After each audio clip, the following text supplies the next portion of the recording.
Sandre, coup de cœur, Buzz Radio, on peut le dire comme ça, avec Tu me disais, 7h presque déjà 25 minutes. Elle est là, en studio, en pleine forme. Bonjour Aurore. Bonjour Ben.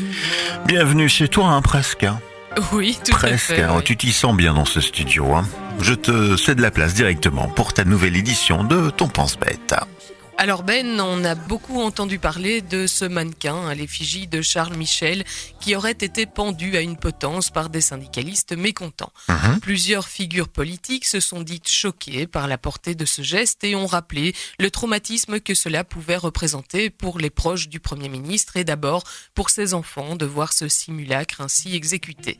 Les commentaires s'en sont dès lors donnés à cœur joie sur le thème de la violence, encore une fois, quoique purement symbolique dans ce cas-ci. C'est que quand tu remets en cause le pouvoir en place pour des décisions qui te concernent pourtant directement, tu es généralement taxé non seulement d'irresponsabilité et d'émotivité incontrôlée, quand ce n'est pas infantilisé en faisant de toi la marionnette d'agenda politique te soufflant quoi faire et quoi penser, mais également, et le tout va évidemment de pair, de violence faisant de toi un danger public ou au minimum psychologique. Ce qui est plutôt ironique, voire tordu dans cette histoire, c'est que la violence symbolique qui se trouve ici brandie pour justifier ce discours de discrédit, c'est exactement ce que celui-ci permet de réaliser devant nos yeux. Car la violence symbolique, en sociologie, ce n'est pas une violence exercée sur des symboles, une représentation imagée, offrant un exutoire relativement innocent à une colère bien réelle. Non.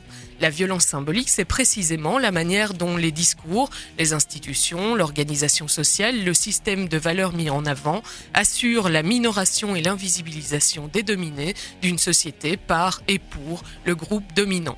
Cette violence-là n'a rien de spectaculaire, tu n'en entendras donc généralement pas parler dans les infos. Pourtant, si elle n'a pas besoin de s'exercer dans le fracas, c'est précisément parce qu'elle est bien plus puissante et présente que quelques explosions de colère par-ci par-là. Elle est structurelle, elle n'a pas de visage en particulier parce que nous en sommes tous un peu les garants.